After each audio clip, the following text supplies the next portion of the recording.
But what we have to say about China, in fairness to China and its leadership, is, if I'm not mistaken, they have made more progress in addressing extreme poverty than any country in the history of civilization.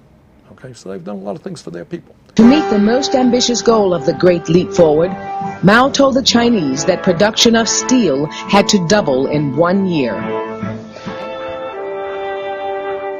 In a secret report, the party later admitted the full extent of the calamity.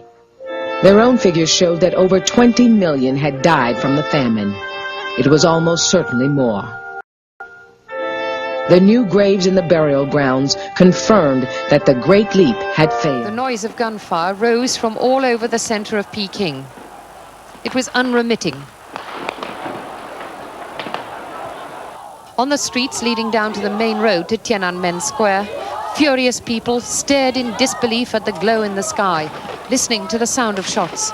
The troops have been firing indiscriminately, but still, there are thousands of people on the streets who will not move back. There was confusion and despair among those who could hardly credit that their own army was firing wildly at them.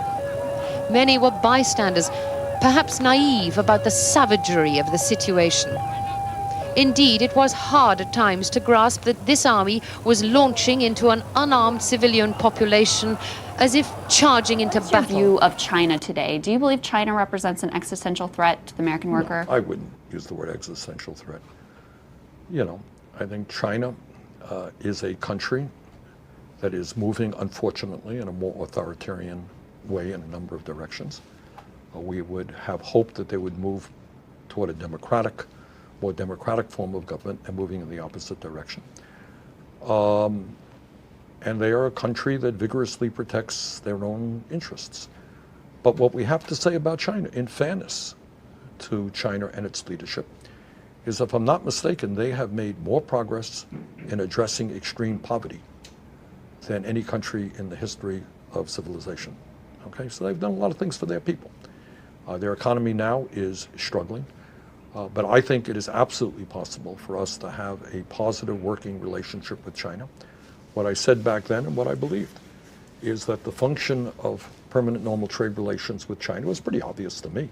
It is a legislation, trade agreement written by large, profitable corporations who wanted cheap labor in China. So what they wanted, it was a trade agreement which made it easier for them to shut down in this country and then hire people in China back then for 50 cents an hour, $1 an hour. Wages have gone up there a bit, but clearly much lower wages than in the United States. That was what that trade agreement was about, and it has cost us many millions of jobs, as has NAFTA.